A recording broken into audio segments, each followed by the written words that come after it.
Omulamuzi wa kkooti ewezesa emisango gy'obulyake n'obukenenuzi Joan Asiro akkiriza okusaba kw'okweyimirira kwa minisita w'ensonga za Karamoja era omubaka wa disitulikiti y'Emanafa Honorable Margaret Kitutu ng'ono awaddeyo akakalu ka bukadde 10 ez'obuliwo ate abamweyimiridde ne basabibwa okusasula obukadde 2 ezitali za buliwo.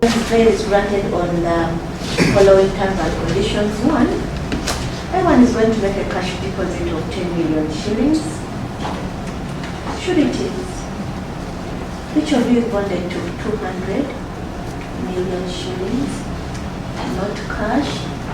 The same explanations I give to the two sureties prior that stood applies to you as well.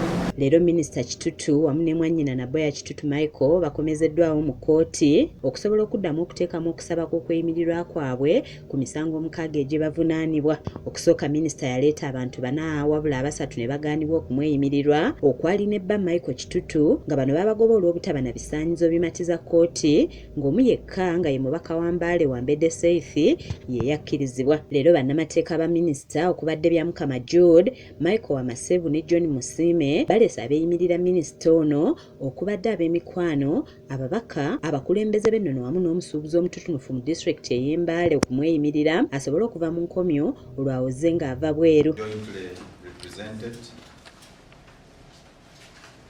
By Mr. Wamasevu Michael,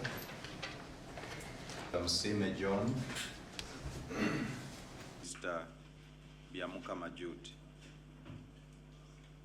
Bannamateeka be basabye kkooti okukkiriza abajulizi bano omuntu waabwe asobole okuteebwa nga bano bongeddwa ku mubaka wa Mbale Wambede Seif kkooti gwe yakkiriza omulundi ogwasooka. Oludda oluwaabi nga lukulembeddwamu Jonathan Muwaganya tebawakanyizza kusaba kwa kweyimirirwa kuno nga bwe guzze guba wabula ne basaba kkooti emusseeko obukwakulizo obw'amaanyi. Ye mwannyina Naboya Michael Kitutu yeeyimiriddwa ku bukadde bwa nsimbi 3 ez'obuliwo ng'ate abamweyimiridde baakusasula obukadde 10 ezitali za buliwo.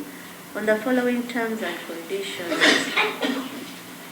he will or he shall make a cash deposit of 3 million shillings. Each surety is bonded to 100 million shillings, not cash. Counsel in his submission submitted that the duties were fully explained.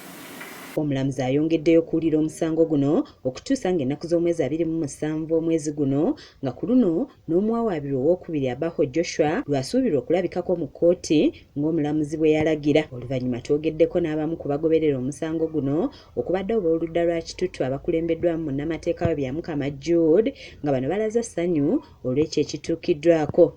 From the same district with my colleague, so definitely wouldn't want to say that Goretti will run away. How would he run? Then the whole district will have no representation because all of us here may end up being committed. But that cannot happen. What has happened is not something which is difficult. But we are happy that this has been observed. Happy that she has been given bail and we can manage the conditions.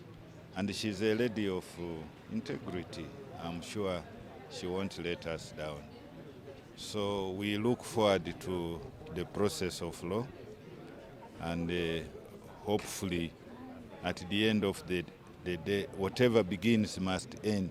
Mu balala abagambibwa nti beekobaana okubba amabaati agalina okutwalibwa mu bitundu eby'e Karamoja kuliko Ssaabaminisita w'eggwanga lino Honorable Nabbanja Robina Musafiri, omumyuka w'omukulembeze w'eggwanga Major Jessica Lupo, Sipiika wa Paalamenti Anita Annette Among, Minisita w'ebyensimbi Matia Kashaija, baminisita ababeezi ab'ensonga z'e Karamoja wamu ne minisita omubeezi ow'ebyensimbi Amos Lugolobi Ssaababaka ba Paalamenti. Anania Nsereko yakusakidde eggulu erino ku lwa KSTV Agaleero.